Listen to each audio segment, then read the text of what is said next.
আসসালামু আলাইকুম ওয়া রাহমাতুল্লাহি ওয়া বারাকাতুহু। প্রিয় শিক্ষার্থী বন্ধুরা, আজ আমি তোমাদের মাঝে আলোচনা করতে যাচ্ছি কওয়াইদুল লুগাতিল আরবিয়া বা আরবি ভাষার ব্যাকরণ নিয়ে। প্রথমে আমরা আরবি ভাষার ব্যাকরণ সম্পর্কে পরিচিত হই। তোমরা দেখতে পাচ্ছ লেখা আছে তারিফু কওয়াইদুল লুগাতিল আরবিয়া, আরবি ভাষার পরিচয়। যে জ্ঞান অর্জন করলে আরবি ভাষা শুদ্ধভাবে পড়া, লেখা, বোঝা ও বলা যায় তাকে কওয়াইদুল লুগাতিল আরবিয়া বলে।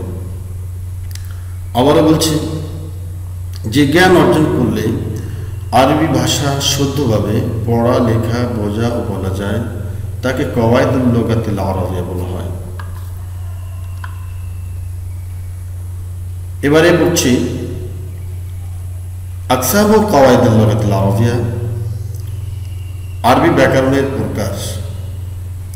কওয়াইদুল লুগাতিল আরবিয়া হিয়া খামসাতু আকসামিন ওয়া হিয়া মাযকুরাতুন লিনাজরিকুম।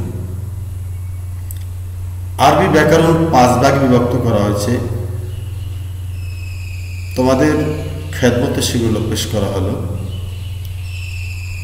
ইলমুল হুরুফিল হিজায়া, ইলমুস সরফ, ইলমুন নাহু, ইলমুল বালাগাত, ইলমুল উরুদ। আবারও শুনে নাও, কওয়াইদুল লুগাতিল আরবিয়া হিয়া খামসাতু আকসামিন ওয়া হিয়া মাযকুরাতুন লিনাজরিকুম। ইলমুল হুরুফিল হিজায়া, ইলমুস সরফ, ইলমুন নাহু, ইলমুল বালাগাত, ইলমুল উরুদ।